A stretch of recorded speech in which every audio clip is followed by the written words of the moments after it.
Hello, and welcome back to the Masters mod. Last time we beat Seymour for the third time, and now we are going through Gogzet, or at least the caves and the underwater section.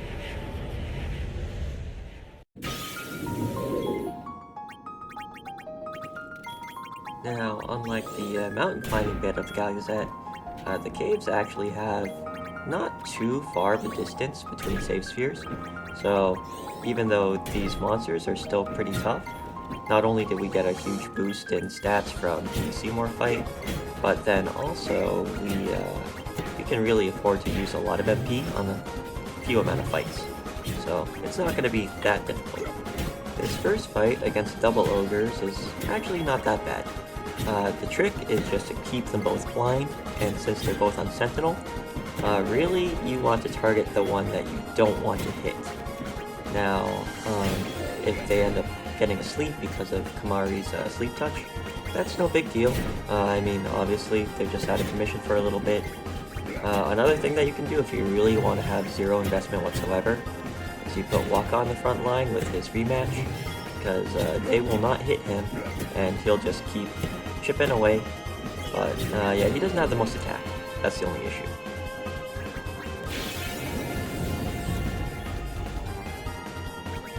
The Drake, Machina, and Dog combo are also back, and of course with this one, again, you want to immediately incapacitate that Drake.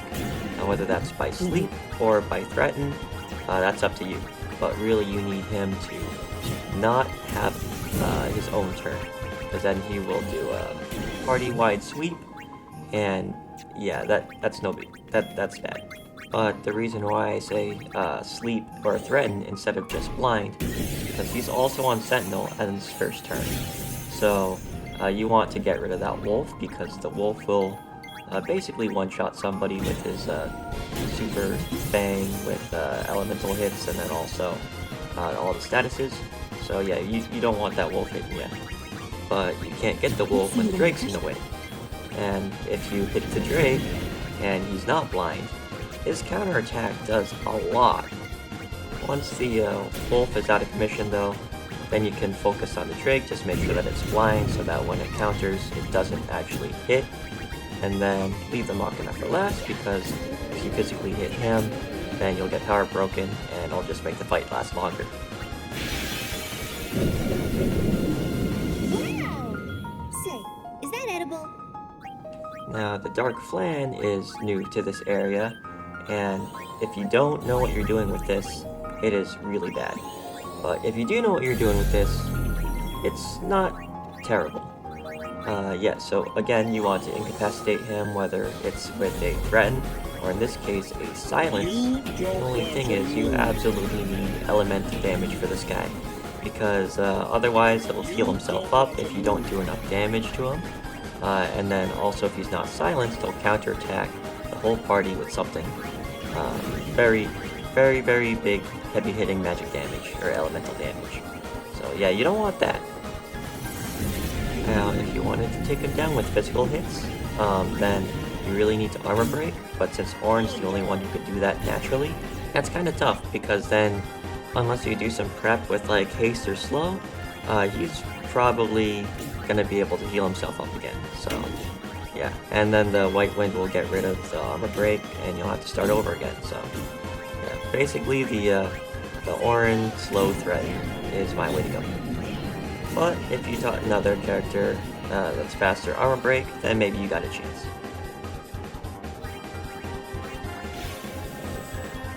The triple Machina fight isn't that bad. Just remember that once you get one hit off of them for a character, then they get power broken. So yeah, that can draw out the fight. But again, the save sphere is pretty close by, and Lulu isn't really available for the underwater fights, so you might as well use your MP here. And yeah, just spam Thundiga, and you should be fine. Now, the Outroos also return after a long time, and remember that they counter with water, and then they also have their AoE big ailment dance at half health. So yeah, if you silence them, then you don't have to worry about the counterattack, and then you just want to make sure the blitz down once they get half health. Now with me, I have my slow Orin threaten, so I really don't have to worry about that for most of the time because my guys just do enough damage, especially when Titus is hasting.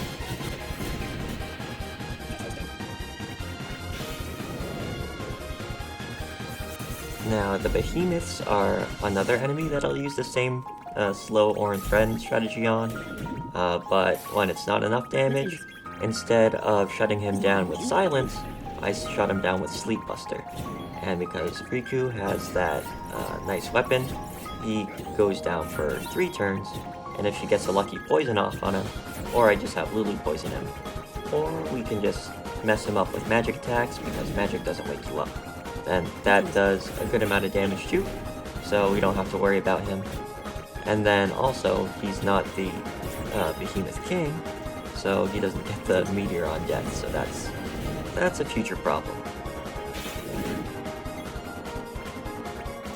Then the Flying, the Giant Eye, and the Dual Horn are the last encounter for the caves. Now, it's actually not terrible for us to just keep the Dual Horn asleep or blinded, but the Giant Eye is actually kind of tanky. If you really want to dump a lot of MP into Yuna's full heal or full life, then that's one way to go. But really, we don't need to use Overdrive very much in a situation with all of our other MP usage, so that's what I use here. It's just so tough when Wakka's the only one that can consistently hit it, and it has such a high magic defense. Now, the underwater fights are really why I gave Riku the Sleep Buster way back when, but it has definitely paid off, and really ever since. But with this, we can shut down the 2 big fish with sleep because, you know, they hit hard and they have an attack that won't miss. Then Titus can just do his big damage and take out the piranhas. It's really simple once you can just shut them down like this. Now, in this encounter, I don't even know what to call these swimming tentacle guys, but they are actually a really big threat because they're very tanky, they have regen, and then when you hit them or they focus themselves up, they'll charge and attack, and after 3 charges, they'll have this big AoE magic attack, and that's not good for us at all. So luckily, again, we have a lot of MP between Riku and Wakka, so we can put them to sleep, and then also put the big fish to sleep. Once the big fish is out of the way, hopefully, while we applied sleep, Riku applied poison, and if that did any extra damage, that's great. We use Wakka's Drain because, again, magic damage does not wake them up, or we wait for poison to do its work. Then the last encounter is all of the piranha. Now, really with this one, you just have to make sure that Titus has his Brotherhood and Wakka has his rematch. Because with Titus' Brotherhood, he can hit the 3000 HP ones, because that's the one that probably won't miss and will self-destruct. Even though that takes out Titus, all the other ones only have normal attacks, and then since it's only normal attacks, Wakka will always dodge, so you really don't have to worry about this at all, other than just make sure you take out the little guys first. Now, don't forget to backtrack once you unlock the way forward, because those treasure chests can be pretty nice. You know, explosions and ethers, because you can't buy ethers, that's one thing. Then, for the boss ahead, I'll make a new armor for Titus. You got this death-proof shield before, and I'm just adding sleep and confuse to that. Because the next boss has sleep and confuse. Now, Kamari has a sleep-proof armor, and Riku has a confuse-proof armor, but if they get hit by both at the same time, either way, unless somebody helps him out, they're gonna lose a couple turns. So that's something that we got to take care of.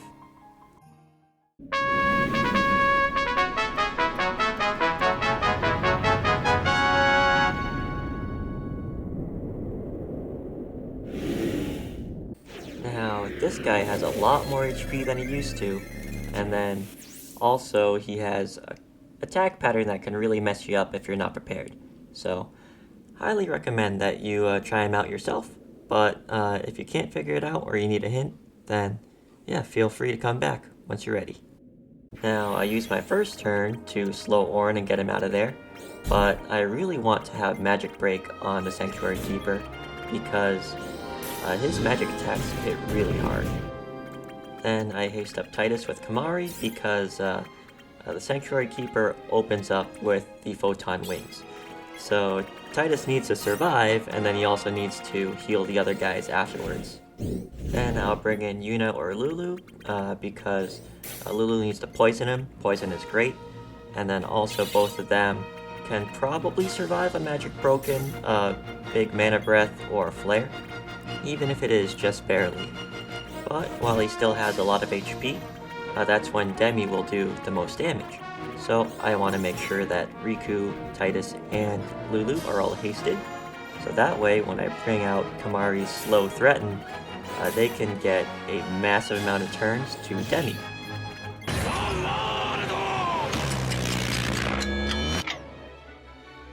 Once he has a more manageable chunk of health, and Demi does under like 3,000, then Lulu will switch to Firaga to keep that damage up, but yeah, this fight's still not over. We need to make sure that everybody is still in good health, and then also that the boss is Magic Broken and poisoned. Now I put Auto Life on Titus and Yuna just in case something horrible happens.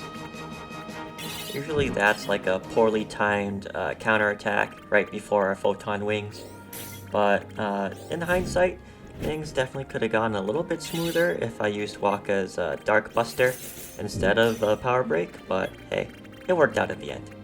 Now, the last thing to note is he does have Hyper Mighty Guard, so when he does that, you gotta dispel that immediately. Again, remember that now Yuna has Use, so she can both use the Albed Potions to heal the party up, which is great, but then also her and Riku must use a Purifying Salt or dispel that because then he will regen more health than you can damage. Just remember to reapply the Magic Break afterwards because the spell will get rid of that. But just remember, like in the scan info said, his attack pattern is very predictable, or it is set in stone. So once you get the hang of that, then you can handle the fight. Really, it's just like how long can you last if you don't have a really big spike of damage. But again, it could have gone a little smoother for me if I used Dark Buster, because then his counterattacks wouldn't have really hit, and then also I wouldn't have to worry about keeping everybody topped up in HP so much. But hey, we got there. Then, getting a confuse-proof weapon for Lulu and more access to poison is awesome. In terms of the level ups, Lulu has a choice whether she wants to go for Ultima or Double Cast. Now, I go for Double Cast because 2 spells, you just get a lot more options. And Titus finally gets Hastiga, so wonderful. But that's all for today. Thanks for watching, and yeah, if you liked the video, I like your face. Bye-bye.